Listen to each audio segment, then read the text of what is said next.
Kung complete amenities ang hinahanap mo, ito o pre-selling, kaka-launch lang si First Park. Naik ito, hindi ito yung Tansa. Bali, meron na kaming Naik along Governors Drive, highway lang po. As in, ito po yung Governors Drive. Malapit po ito sa Pagsibol Village. Tapos malapit sa Torres Farm, yung sikat na Torres Farm na tourist attraction dito sa Naik. So, along kalsada lang talaga siya. Maganda yung location nito. Malapit lang to sa First Tansa, yung isang project nila na almost sold out na, kaya ito nag-launch na sila ng First Naik naman. Ang bahay namin is 5 minutes away lang from First Naik, so daily tripping and daily reservation. Ito maganda kasi mas mura ang presyo ni Naik compared sa mga ibang project na existing. And sa location naman, as in, nasa National Road ka lang din. As in po, malapit na malapit. Pagbaba mo po, gate na ng community. Habang pre-selling, mura pa siya. Introductory price pa kasi kaka-launch lang niya. Ongoing construction na siya. Pero ito ang magiging future community niya. Para pareho naman po ang itsura ng mga community.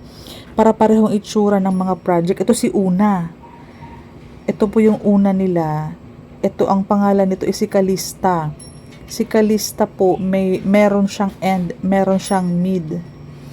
May mga townhouse din po and merong mga corner, may mga end. Yan po.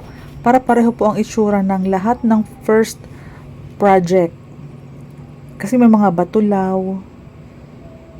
Ang location lang talaga ang nagkakaiba. Pero ang itsura ng mga bahay niya, sa lahat ng community existing na sineselling at sa mga pre-selling, ang kanilang mga amenities, complete amenities din sila.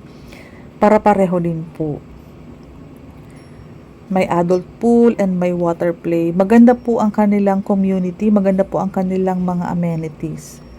Mahigpit sa loob, talagang exclusive lang talaga na pang mga residente. Kumbaga po, mas class po siya kung tutuusin compare sa iba. Wala po kasing inaalaw ng mga yung mga business sa loob. Saka bawal din po basta-basta makapasok sa loob ng community kung hindi ka po homeowner. Panorama patch, outdoor cinema, meron din silang ganyang ino-offer. General Trias almost sold out na.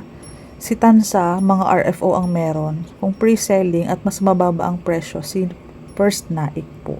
Malapit lang bahay namin dito kaya nakaka-excite na i-offer. Kasi anytime, ito yung outdoor gym. Anytime na gusto nyo i-visit yung location, saka yung mga model house and yung computation na sa office ng First Tansa. Meron silang linear park.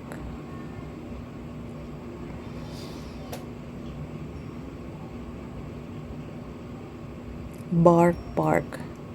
Ito po, pag pre-selling kasi is asahan natin mas mababa ang presyo niya compared sa mga existing. May Batulaw, may Bulacan, madami po siyang location na sabay-sabay ino-offer. I'm glad meron na po sa Naik. Kasi ngayon po, napapansin ko sa location namin sa Naik, parami ng parami yung mga project. Madami na pong incoming project for next year, 2023. So, asahan natin ang mas madami pang project sa Naik, Cavite. Ayan po. Taga Naik lang po ako. Taga Pagsibol Village po ako nakatira. 5 minutes away lang po. Nasa First Naik na po ako.